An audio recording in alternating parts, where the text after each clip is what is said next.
మసీదుల నుంచి లౌడ్ స్పీకర్ల ద్వారా వినిపించే అజాన్పై దేశవ్యాప్తంగా నిషేధం విధించే ప్రతిపాదనను డెన్మార్క్ ప్రభుత్వం తీవ్రంగా పరిశీలిస్తోంది. దేశంలో పెరుగుతున్న ఇస్లామీకరణపై ఆందోళనల నేపథ్యంలో ఈ చర్యలు చేపట్టారు.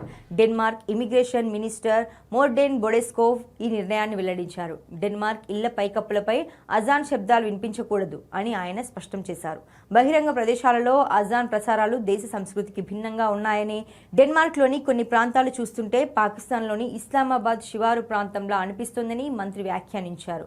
అధికార సోషల్ డెమోక్రాట్స్ పార్టీ నేతృత్వంలోని ప్రభుత్వం ఈ నిషేధాన్ని తీసుకురావడానికి ప్రయత్నించడం ఇది మూడోసారి.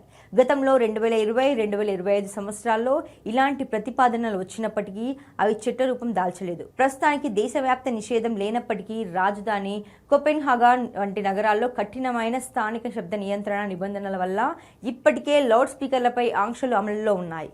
అలాగే ఈ నిషేధం డెన్మార్క్ రాజ్యాంగం కల్పించే మత స్వేచ్ఛకు భంగం కలిగిస్తుందా లేదా అనే చట్టపరమైన అంశాలను పార్లమెంట్ పరిశీలిస్తోంది.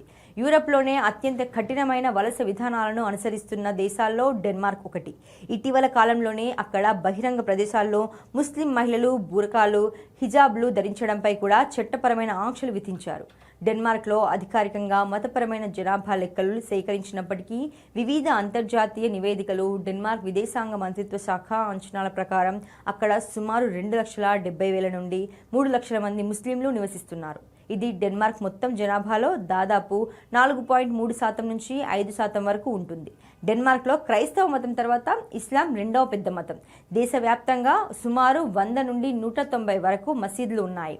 ముస్లిం జనాభాలో అత్యధికులు రాజధాని కోపెన్హాగన్ వంటి ప్రధాన పట్టణ ప్రాంతాల్లో ఉన్నారు.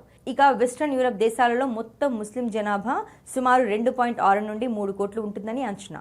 ఈ ప్రాంతం మొత్తం జనాభాలో ఇది 5 నుంచి 6% వరకు ఉంటుంది.